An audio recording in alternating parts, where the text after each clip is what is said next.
everybody, today we're making faces at our characters. Wait, you want me to... Bleh? No, we're making characters with our faces. I'm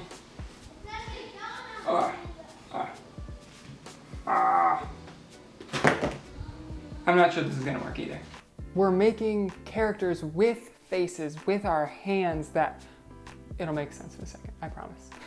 I'm gonna pretend like I had it all pre-planned out, that the entirety of season 1 of this channel was just going to be like pre-writing and explorational story stuff, because that's just the season of art that I'm in right now. I didn't, but that's what we got.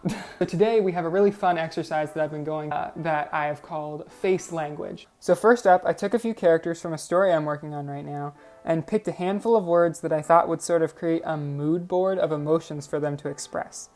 I really wanted to push whatever made this character, this character.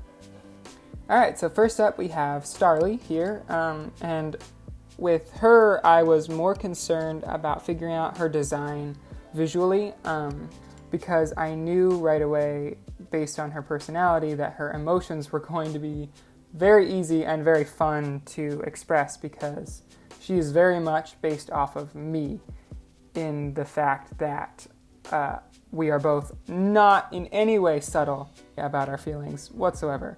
So I knew she was going to be very expressive, very all over the place, and I could pretty much do whatever, like the most extreme version of anything that I could think of.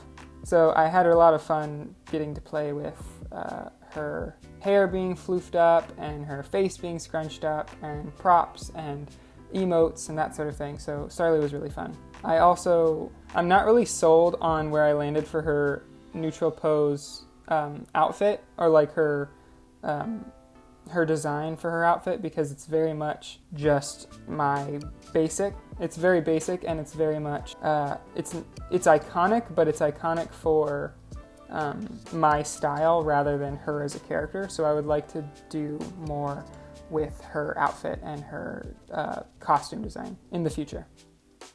So this is Liam, who is a younger soldier of the Royal Guard of this fantasy story. I wanted his emotions to come through with purpose and subtlety, as he is a very inwardly drawn thinker. The main struggle or thought process that I had when designing him was giving him an amiable exterior and a reserved interior. This makes for a really interesting task when trying to tell his story with only his face and, shoulder pads. One of the things I most enjoyed about this exercise was getting to use the same prompt words. Like with all of these characters, you'll see I use the prompt word puppy, because just having different people react in different ways to the same thing was kind of fun. It was also fun because Liam is based off of my friend in real life, so getting to take some of their faces that they actually make and cartoonify them was very fun.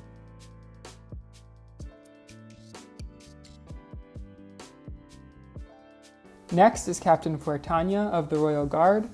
She's that, bad A character, for lack of a better TVY7 term, that's sort of the parental figure for Liam and Starli and the rest of the soldiers in this kingdom.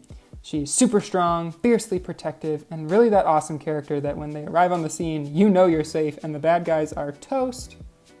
Though, because we all love old people romance, she may also have a tiny crush on the queen as well.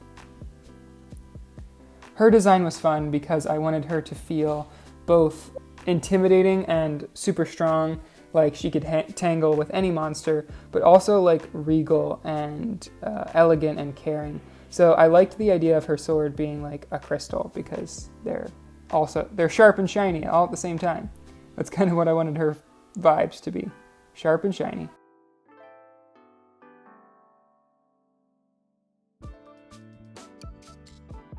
And finally, we have Queen Glatasia II, who rules over this kingdom and speaks exclusively in Shakespearean sonnets.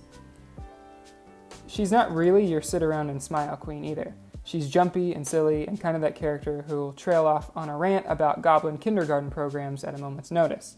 But she's also kind and attentive to her people, as well as being tough and just.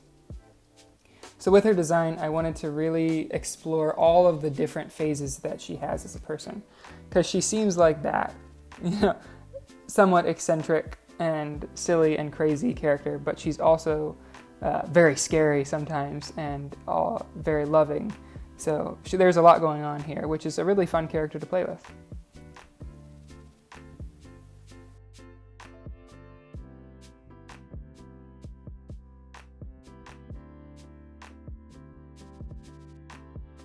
And there you go. I hope you enjoyed me making faces at you for the past 5 minutes. This exercise really helped me figure out who all these characters were so I can continue to develop them. It exposed some problems that I hadn't really thought about, like Starli's design of her clothes and that sort of thing. I also think Queen Glatasia could use some more grounding because I'm hitting on a character that's like sort of King Boomy from Avatar, but I want to figure her out and nail her down, because having a complex character is awesome, but I just want to make sure she's not a bunch of things thrown together haphazardly. And obviously there's more I can do with Liam and Fuertanya as well. So this was just a really cool exercise to get to play with. Anyways, I hope you enjoyed. Thank you so much for stopping by. Hit all of the YouTube buttons if you fancy, and have a happy November, everybody. See you in the next one. Bye.